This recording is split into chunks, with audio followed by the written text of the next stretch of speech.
সোমার গল্পের আসরে সবাইকে স্বাগত। বিভিন্ন সাহিত্যিকের ক্লাসিক সাহিত্য নিয়ে আমার এই আসর সাজানো হয়। আজ পড়ব পরশুরামের বড় নারী বরণ।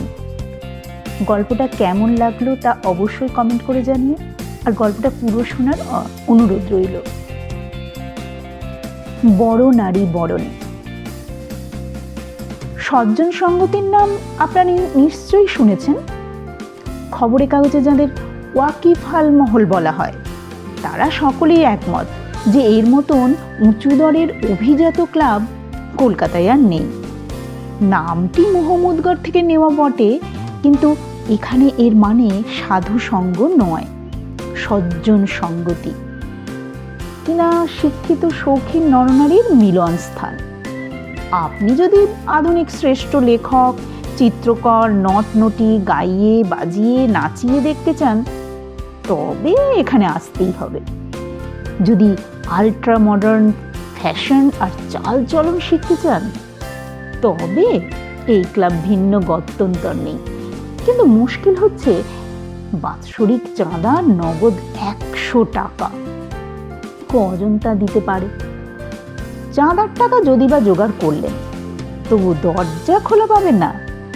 সজ্জন সঙ্গতির সদস্য সংখ্যা ধরা বাঁধা 250। যদি একটা পদ খালি হয় এবং অন্তত 50 জন সদস্যের সম্মতি আনতে পারেন, তবেই আপনার আশা আছে। কিন্তু যদি আপনার বরাত ভালো হয়, তবে সুপারিশের জোরে ক্লাবের কোনো বিশেষ অধিবেশনে আপনি অতিথি হিসাবে বিনা খরচে নিমন্ত্রণ পেয়ে যেতে পারেন। ক্লাবটি চালাবার ভার যাদের উপর, তারা 5 বছর অন্তর নির্বাচিত হন। বর্তমান সভাপতি অনুকূল চৌধুরী একজন মনীষী লেখক ও সুবক্তা, বিখ্যাত মাসিক পত্রিকা প্রগামিনীর মালিক ও সম্পাদক। এর বয়স এখন 65। আবাল বৃদ্ধ বনিতা সকলের সঙ্গেই মিশতে পারেন, সেজন্য সকলেরই ইনি প্রিয়। কর্মাধ্যক্ষ 2 জন, কপোতগুহ আর সোহনলাল সাহু। কপোতগুহ ব্যারিস্টার, বয়স 40-এর নিচে। পসার নেই, কিন্তু পৈতৃক টাকা দেদার আছে। সোহনলাল ধনী কারবারি যুবক, বয়স 30-এর কাছাকাছি।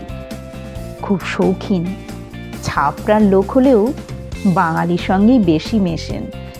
ইনি বলেন, বিহার প্রদেশের সমস্তই বাংলার অন্তর্ভুক্ত হওয়া দরকার, নতুবা বিহারি কালচারের উন্নতি হবে না। বিকালবেলা প্রগামিনী পত্রিকার অফিসে অনুকূল চৌধুরী, কপোতগুহ আর সোহনলাল সাহু সজ্জন সঙ্গতির আগামী অধিবেশন সম্বন্ধে পরামর্শ করছেন। কপোতগুহ একটু চঞ্চল হয়ে বলছিলেন, এরকম করে চালানো যাবে না দাদা। প্রত্যেক বৈঠকে সেই একঘেয়ে প্রোগ্রাম, ভূপালী বোসের গান, লুলু চ্যাটার্জির নাচ আর দরদি সেনের ন্যাকা ন্যাকা আবৃত্তি, জগাই বারিকের রাসলীলা ব্যাখ্যা আর শশার স্যান্ডউইচ, কেক, সিঙ্গারা, সন্দেশ, পেস্তা বাদাম ভাজা, আইসক্রিম, চা। অনুকূলবাবু বললেন, বেশ তো, কিরকম করতে চাই তাই বলো না। সোহনলাল বললেন, গুহ সাহেবের মন খারাপ হয়ে গেছে দাদা। সেদিন প্রাচী প্রতীচির সঙ্গে জয়ন্তী হয়ে গেল। তারা একটা চমৎকার ট্যাবলো দেখিয়েছে। ডলি বাচ্চির ক্লিওপেট্রা, পবন ঘোষের অ্যান্টনি আর ওই ইরফান আলীর ঘটোৎকচ দেখে সকলে অবাক হয়ে গেছে। ঘটোৎকচ ক্লিওপেট্রাকে কাঁধে নিয়ে পালাচ্ছে, আর অ্যান্টনি ভেউ ভেউ করে কাঁদছে। যারা দেখেছে তারা সবাই ধন্য ধন্য করছে। অনুকূলবাবু বললেন, তোমরাও তো ওই রকম কিছু একটা করতে পারো। গজেন গুপ্তকে বললে একদিনের মধ্যেই একটা একাঙ্ক নাটক লিখে দেবে। সোহনলাল বললেন, আমার মতে সিপাহী বিদ্রোহের যুদ্ধের কোনো ঘটনা দেখালে খুব ভালো হবে। এই ধরুন, নানা সাহেব জেনারেল ম্যাকআর্থারকে বন্দি করে এনে নিজের স্ত্রীকে বলছেন, এই ফিরিঙ্গি তোমার জিম্মায় রইল, ফুরসাত হলেই একে 5 টুকরো করবে। আমি আবার লড়াইয়ে চললুম। মেকার তার পায়ে পড়ে প্রাণ ভিক্ষা করলেন। আর নানা সাহেবের দয়া হলো, বললেন, যা নেহি লুঙ্গি সিফ নাক কাট দুঙ্গি। কপত গুহ ঘাড় নেড়ে বললেন, আমরা কারো নকল করতে চাই না, একেবারে নতুন কিছু দেখাতে চাই। শুনুন দাদা, বিলেতে যেমন মে কুইন ইলেকশন হয়, আগামী অধিবেশনে আমরা তেমনি উপস্থিত মহিলাগণের একজনকে বসন্ত রানী নির্বাচন করব। বলো কি হে, জ্যৈষ্ঠী মাসের গুমোট গরমে বসন্ত রানী? আচ্ছা, আষাঢ় মাস হতে পারে, তখন গরম কমে যাবে। উপস্থিত মহিলাগণের মধ্যে যিনি সবচেয়ে সুন্দরী, তাকে আমরা সুন্দরী শ্রেষ্ঠা উপাধি দিয়ে ফুলের মুকুট পরিয়ে দেব, একটি সোনার ঘড়িও উপহার দিতে পারি। সুমনলাল বললেন, সে খুব ভালো হবে দাদা। খবরটা যদি আগেই কাগজে ছাপিয়ে দেওয়া হয়, তবে সমস্ত মেম্বার আর মেম্বার্সরা তো হাজির হবেনি, বাইরের লোকেও অ্যাডমিশনের জন্য ভিড় করবে। যদি 10 টাকার টিকিট করা হয়, তাহলেও বিস্তর লোক তামাশা দেখতে আসবে। অনুকূলবাবু বললেন, আইডিয়াটা ভালো, কিন্তু সুন্দরী শ্রেষ্ঠা বলা চলবে না, তাতে অনর্থক মনোমালিন্যের সৃষ্টি হবে। সাধারণ লোকে অল্প বয়সী মেয়েদের মধ্যেই সুন্দরী খোঁজে, কিন্তু আমাদের সদস্যরা সকলেই তরুণী নন, অনেকের বয়স হয়েছে, অথচ রূপের খ্যাতি আছে। এইসব ওমরা চোমরা ফ্যাট ফেয়ার অ্যান্ড 40 বা 40 উত্তীর্ণা মহিলারা যদি দেখেন যে তাদের কোনো আশা নেই, তবে ভীষণ চটে যাবেন। চাই কি ক্লাবের সম্পর্কও ত্যাগ করতে পারেন, তাহলে তো সজ্জন সঙ্গতি উঠে যাবে। কপত গুহ চিন্তিত হয়ে বললেন, ভাবিয়ে তুললেন দাদা। আপনার কি অসাধারণ দূরদৃষ্টি! সুন্দরী শ্রেষ্ঠা নির্বাচন, একথা বললে সিচুয়েশন একটু ডেলিকেট হবে বটে। কি বললে ভালো হয় আপনি স্থির করুন। অনুকূলবাবু বললেন, বড় নারী বরণ মন্দ হবে না। যুবতী, প্রৌঢ়া, বৃদ্ধা, কারো বড় নারী হতে বাধা নেই। ফুলের মুকুট আর ঘড়ি না দেওয়াই ভালো, একটা জাঁকালো বড় মাল্য দিলেই চলবে। সুমনলাল বললেন, বড় নারী ইলেকশন কিরকম হবে? আমার মতে সিক্রেট ব্যালটের ব্যবস্থা করা দরকার, তাহলে সকলেই চক্ষুলজ্জা ত্যাগ করে ভোট দিতে পারবে। অনুকূলবাবু বললেন, তাতে জনমতের নির্ধারণ হবে বটে, কিন্তু তার পরিণামটা ভেবে দেখেছো? তারক মল্লিকের মেয়ে কিরণ শশী আজকাল যে লাদিনী দেবী নাম নিয়ে গৌরীয় লাস্য নৃত্যম দেখাচ্ছে, সেই সবচেয়ে বেশি ভোট পাবে। তারপরেই বোধহয় ওই সুরেন ভৌমিকের গুজরাটি স্ত্রী কলাবতী ভৌমিক, কিংবা আমাদের ডক্টর নিয়োগীর স্ত্রী মঞ্জুলা নিয়োগীর চান্স। ভোটে যেই জিতুক, সদস্যরা সবাই তাদের স্বামীদের ওপর চড়বেন, বাড়িতে মুখ হাঁড়ি করে থাকবেন, একটা পারিবারিক অশান্তির সৃষ্টি হবে। আমাদের মেয়েরা এখনো পাশ্চাত্য নারীর উদারতা পায়নি, সবাই শ্রীরাধার মতন জেলাস। তাছাড়া ব্যালটের বিস্তর সময় লাগবে, লোকের ধৈর্য থাকবে না। ক্লাবের মেম্বাররা আমোদ চায়, ব্যালটের মতন নিরস ব্যাপারে সময় নষ্ট করা পছন্দ করবে না। ব্যালট নয়, সেকালের স্বয়ম্বর সভার মতন কিছু করাই ভালো। সবাই যারা উপস্থিত থাকবেন, তাঁদেরই একজনকে বড়ইতা বা বিচারক করা হবে।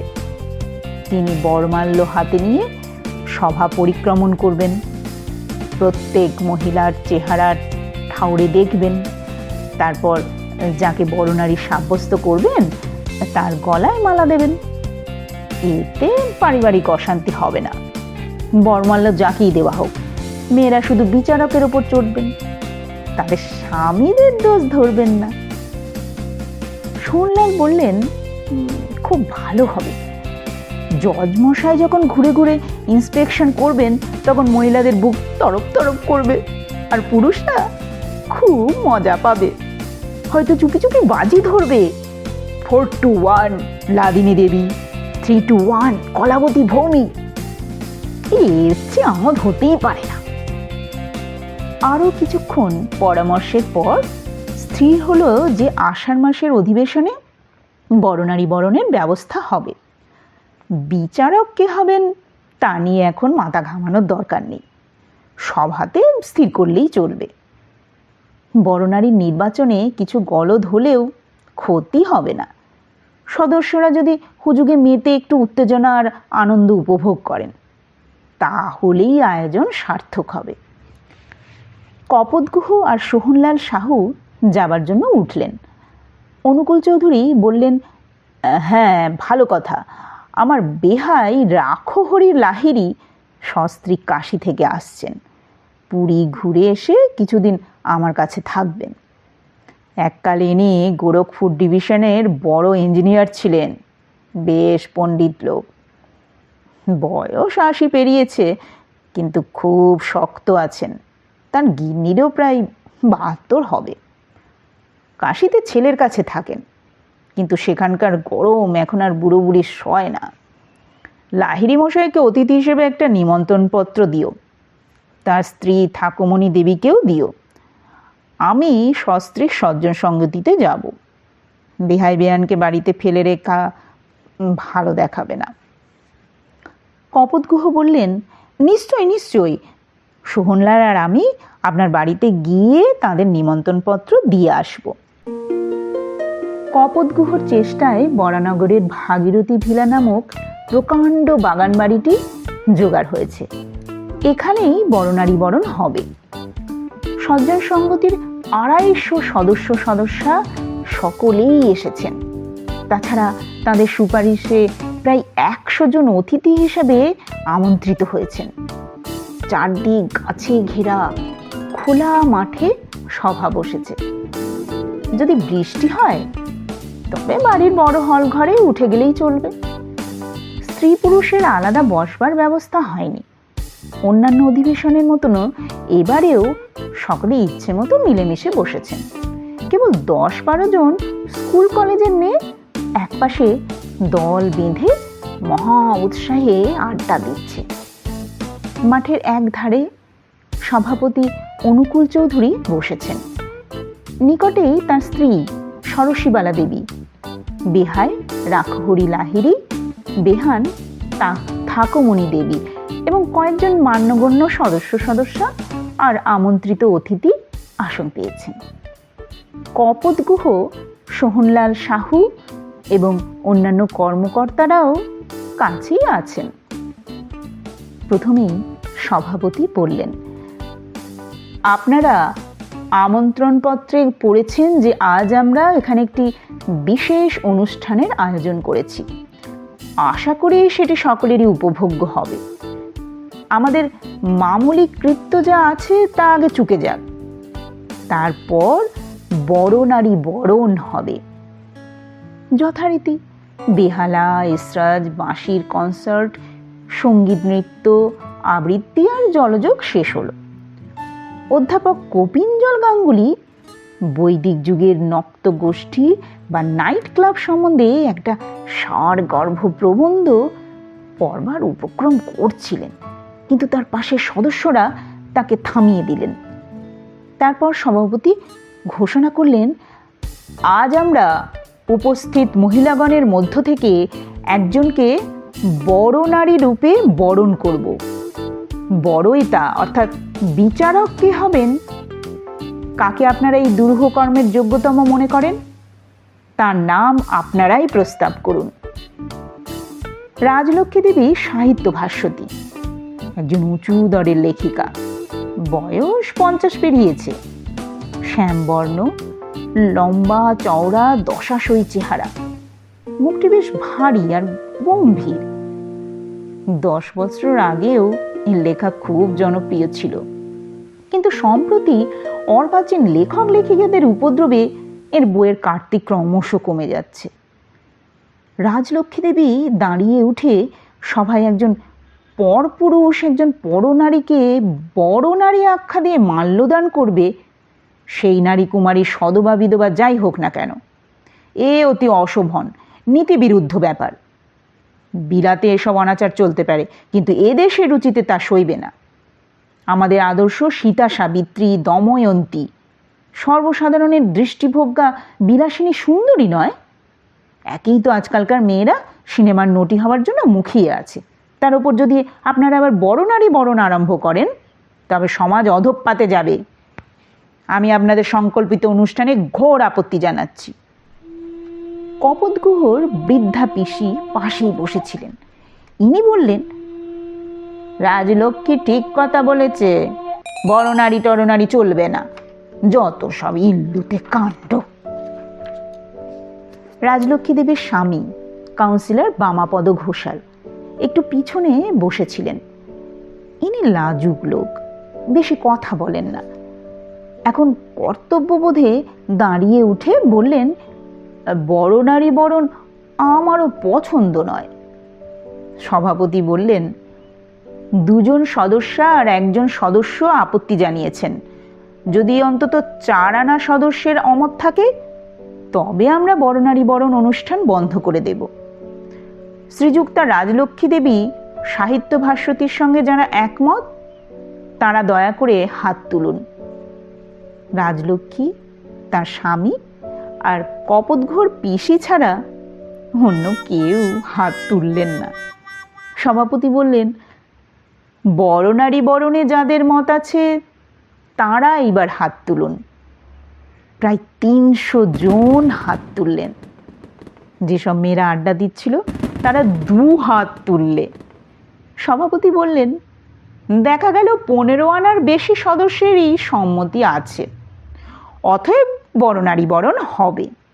এখন আপনাদের মধ্যে থেকে কেউ কেউ বড়ইতা বা বিচারকের নাম প্রস্তাব করুন। কপোতগুহর তালিম অনুসারে বিখ্যাত উপন্যাস লেখক অরিন্দম সান্যাল দাঁড়িয়ে উঠে বললেন, আমি প্রস্তাব করছি খ্যাতনামা চলচ্চিত্র প্রযোজক শ্রীযুক্ত ভূপেন হালদার মশাইকে বড় নারী বরণের ভার দেওয়া হোক। নারীর রূপের সমজদার এর চাইতে ভালো কেউ নেই। আমার মতে ইনিই যোগ্যতম বড়ইতা। ভূপেন হালদার দাঁড়িয়ে উঠে করজোড়ে বললেন, আপনারা আমাকে মাপ করবেন, আমি এই কাজের মোটেই উপযুক্ত নই। আমি নারী দেখি ক্যামেরার দৃষ্টিতে, পর্দায় তাদের রূপ কীরকম ফুটে উঠবে তাই আমার বিচার্য। রক্ত মাংসের নরনারী সোজা চোখে কেমন দেখায় তার অভিজ্ঞতা আমার বিশেষ কিছু নেই। সোহনলালের উস্কানিতে আরেকজন সদস্য প্রস্তাব করলেন, প্রবীণ চিত্রকর স্বনাম খ্যাত নিখিলেশ্বর সেন মহাশয়কে বড়ইতা করা হোক। নিখিলেশ্বর হাত জোর করে বললেন, মাপ করবেন মশাইরা, কাচ্চা বাচ্চা নিয়ে ঘর করি, সাহায্য করবার দ্বিতীয় লোক নেই, গৃহিণী একমাত্র ভরসা, তিনি বাড়িতে ঘরকন্যার কাজে ডুবে আছেন। এই মৌকায় যদি আমি একজন বড় নারীকে মাল্যদান করি তবে গৃহিণী খুশি হবেন না। কাগজে আর ক্যাম্বিসে হরেক রকম বড় নারী আঁকতে পারি, শাড়ি সিঁদুর টিপ পরা মেম, ওই ঢুলু ঢুলু চৈনিক নয় না, ওরিয়েন্টাল ললনা, পটের সুন্দরী, যার পটল চেরা চোখ মুন্ডুর বাইরে বেরিয়ে আসে, সব রকমই আমি এঁকে থাকি, কিন্তু একজন জলজ্যান্ত সুন্দরীকে সামনাসামনি বরণ করব এমন বুকের পাটা আমার নেই। ছাত্রীদের আড্ডা থেকেই রব উঠল, যত সব ভীরু কাওয়ার্ড। প্রতাপগড় কলেজের ভূতপূর্ব প্রিন্সিপাল গগন বাড়ুজ্জে বললেন, আমাদের সদস্যদের সংকোচ হবারই কথা। এতদিন ধরে যাদের দেখে আসছেন তাদের একজনকে আজ হঠাৎ বড় মাল্য দিতে চক্ষুলজ্জা হতেই পারে। বড় নারী বরণের ভার কোনো নতুন লোককে দেওয়াই ভালো। ভাগ্যক্রমে রিটায়ার্ড এক্সিকিউটিভ ইঞ্জিনিয়ার শ্রদ্ধেয় রাখহরি লাহিড়ী মশাই এখানে উপস্থিত আছেন। ইনি বহুদর্শী, বিচক্ষণ, ঋষিতুল্য লোক, বয়সে আমাদের সকলের চাইতেই বড়, নির্ভীক, স্পষ্ট বক্তা বলে এর খ্যাতি আছে। কর্নেল গ্রেহাম সাহেবকে ইনি মুখের ওপর ড্যাম ফুল বলেছিলেন, সেই জন্যই রায়বাহাদুর খেতাব পাননি। আমার প্রস্তাব একেই বড়ইতা করা হোক। একজন সদস্য এই প্রস্তাবে সমর্থন করলেন। অনুকূলবাবু তার বেহাইকে বললেন, আপত্তি করবেন না লাহিড়ী মশাই, আপনিই আমাদের ভরসা। রাখহরিবাবু তার পত্নীকে জিজ্ঞাসা করলেন, গিন্নি কি বলো, রাজি হব নাকি? ঠাকুমণি দেবী কানে একটু কম শোনেন, ব্যাপারটা ঠিক বুঝতে পারেননি। অনুকূলবাবুর স্ত্রী সরসীবালা তাকে সংক্ষেপে বুঝিয়ে দিলেন। ঠাকুমণি বললেন, বেশ তো, যাকে পছন্দ হয় মালা দাও না গিয়ে, কে বারণ করেছে? আমি তো একটা অখদ্দে থুত্তুরে বুড়ি। সরসীবালা বললেন, ও কি দিদি, খুশি মনে হুকুম দিন, তা না হলে ওর যেতে সাহস হবে কেন? সভায় এত লোক ওর জন্য হাপিত্যেশ করছে, ওদের হতাশ করবেন না। ঠাকুমণি বললেন, হ্যাঁ গো হ্যাঁ, খুশি মনেই বলছি, ওই তো গন্ডা গন্ডা রূপসী বসে রয়েছে, যাকে মনে ধরে স্বচ্ছন্দে মালা দিয়ে এসো, আমার তাতে কি? ঠাকুমণি দেবী একটু বেশি বুড়ো হয়ে পড়েছেন, কিন্তু তার স্বামীর চেহারাটি দেখবার মতন। লম্বা মজবুত গড়ন, ফর্সা রং, পাকা চুল, পাকা গোঁপদাড়ি, যেন থিয়েটারের ভীষ্ম।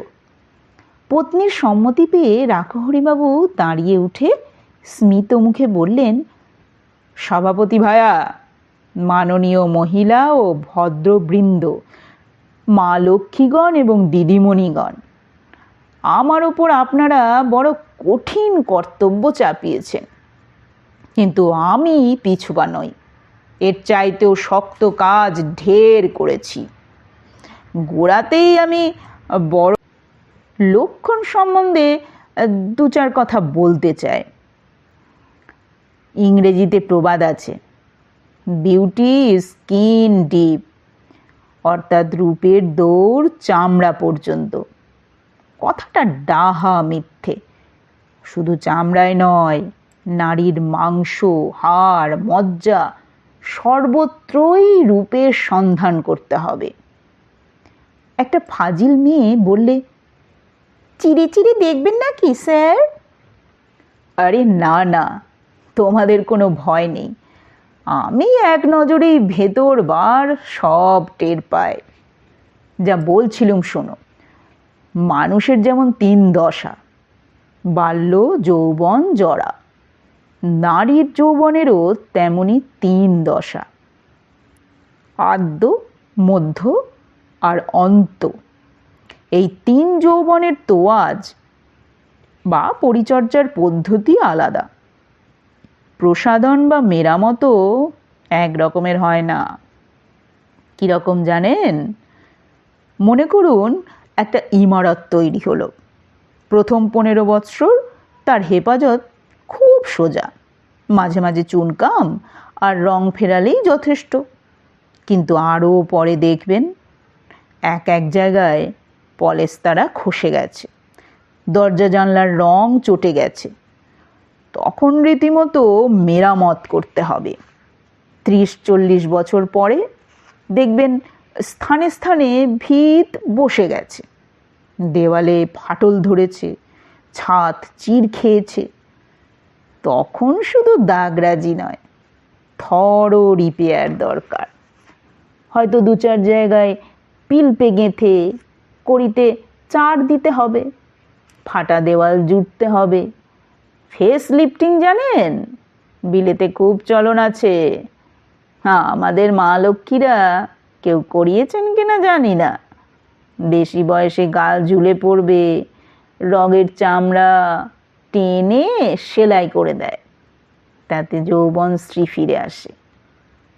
ফাটা দেওয়াল যেমন লোহার প্লেট আর নাট বল্টু দিয়ে টেনে রাখা হয়, সেই রকম আর কি। আসল কথা, আমাদের এই দেহ মন্দির একটা ইমারতের সমান, যতদিন খাড়া থাকে ততদিনই তার তোয়াজ করতে হয়। কিন্তু ইমারত পুরনো হলেই বরবাদ হয় না। হাল ফ্যাশনের অনেক বাড়ির চাইতে আমাদের বাপ পিতামহর আমলের সেকেলে বাড়ি ঢের ভালো। বড় নারীও সেই রকমই বিচার করতে হবে। শুধু কম বয়স আর ওপর চটকে ভুললে চলবে না মশাই। দেখতে হবে বনেদ কেমন, গাঁথনি কেমন, ভূমিকম্প আর ঝড় বৃষ্টির ধকল সইতে পেরেছে কিনা। আচ্ছা, কথা তো বিস্তর বলা হলো, এখন ইন্সপেকশন আরম্ভ করা যাক। কই হে সেক্রেটারি, তোমাদের বড় মাল্য কই? কপোতগুহ একটি প্রকাণ্ড মালা এনে বললেন, এই যে স্যার। রাখহরিবাবু মালাটি হাতে নিয়ে বললেন, বাহ, খাসা মালাটি, বোধহয় শেরখানিক জুঁই ফুল আছে। বরমাল্য এইরকমই হওয়া উচিত। আজকাল হয়েছে গ্যালভানাইজ তারে গাঁথা ফুল পাতার মালা, খ্রিস্টানরা যেমন কবরে দেয়। এক জায়গায় আমাকে ওই রকম একটা মালা দিয়েছিল, গিন্নি রেগে গিয়ে টান মেরে সেটা ফেলে দিয়েছিলেন।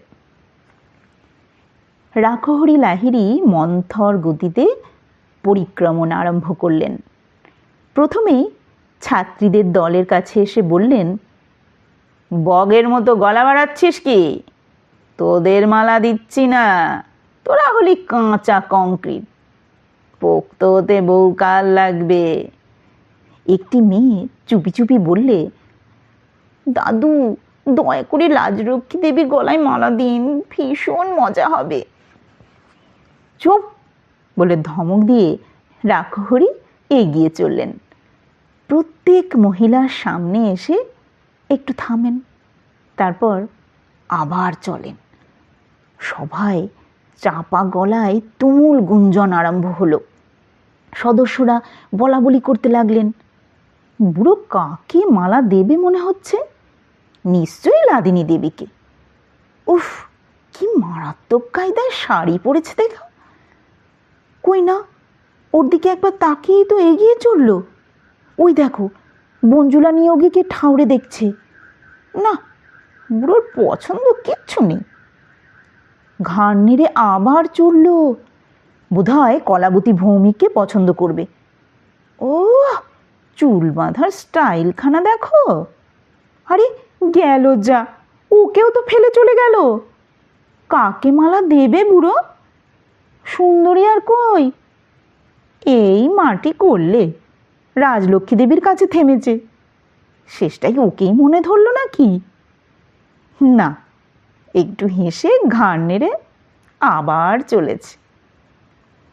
রাখহরি লাহিড়ী সমস্ত মহিলা পরিদর্শন করে ফিরে আসছেন দেখে কপোতগুহ আর সোহনলাল হন্তদন্ত হয়ে তার কাছে গিয়ে বললেন, কি হলো স্যার, মালা দিলেন না? এই যে দিচ্ছি ভাই। এই বলে রাখহরি হন হন করে তার বসবার জায়গায় ফিরে এসে মৃদু স্বরে বললেন, গিন্নি মাথাটা তোলো। ঠাকুমণি থতমত খেয়ে ঘাড় উঁচু করলেন। রাখহরি ঝুপ করে মালাটি তার গলায় দিলেন। নিমেষ কালো মাত্র সবার চিত্রপিত্তবৎ স্তব্ধ হয়ে রইল। তারপর 3 দিক থেকে তীব্র আলোর ঝলক ঠাকুমণি দেবীর শীর্ণ মুখে পড়ল। সঙ্গে সঙ্গেই 3টে ক্যামেরায় লেন্স উন্মিলিত হলো। Click click click. ঠাকুমণি চমকে উঠে মুখ বেঁকিয়ে বলেন, আহ, জ্বালিয়ে মারলে, এদের মতলবটা কি? খুন করবে নাকি? তুমুল করতালির শব্দে সভা যেন ফেটে পড়ল। যেসব মহিলার রূপের খ্যাতি আছে তাঁরাই সবচেয়ে বেশি হাততালি দিলেন। ছাত্রীর দল হেসে লুটোপুটি খেতে লাগলো। হট্টগোল থামলে রাজলক্ষ্মী দেবী দাঁড়িয়ে উঠে বললেন, আজকের অনুষ্ঠানটি অতি মনোজ্ঞ হয়েছে। আমরা অনাবিল আনন্দ উপভোগ করেছি। মহিলাদের পক্ষ থেকে আমি শ্রদ্ধাস্পদ শ্রীযুক্ত রাখহরি লাহিড়ী মশাইকে অসংখ্য ধন্যবাদ দিচ্ছি। তার বরণারী বরণ অনবদ্য হয়েছে। শ্রীযুক্ত ঠাকুমণি দেবী আজ যে দুর্লভ সম্মান পেলেন তার জন্য তাকেও আমরা অভিনন্দন জানাচ্ছি। তাকে মাল্যদান করে শ্রী লাহিড়ী সমস্ত পুরুষ জাতির সমক্ষে একটি সুমহান আদর্শ স্থাপন করেছেন।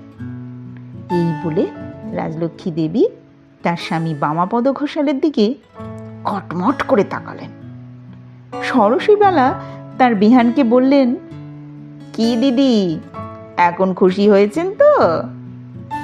রাম রাম, কি ঘেন্না, বুড়োর বুদ্ধি শুদ্ধিকে একেবারে লোপ পেয়েছে। বাড়ি চলো বোনো, এখানে আর এক দণ্ড নয়। সবাই প্যাট প্যাট করে তাকাচ্ছে। গল্পটা কেমন লাগলো তা অবশ্যই কমেন্ট করে জানাবে। গল্প ভালো লাগলে লাইক শেয়ার করতে ভুলো না। আর যারা আমার নতুন বন্ধু তারা চ্যানেলটি সাবস্ক্রাইব করো অবশ্যই। আজ তাহলে এ পর্যন্তই, দেখা হবে নতুন কোনো গল্প নিয়ে। বিদায়।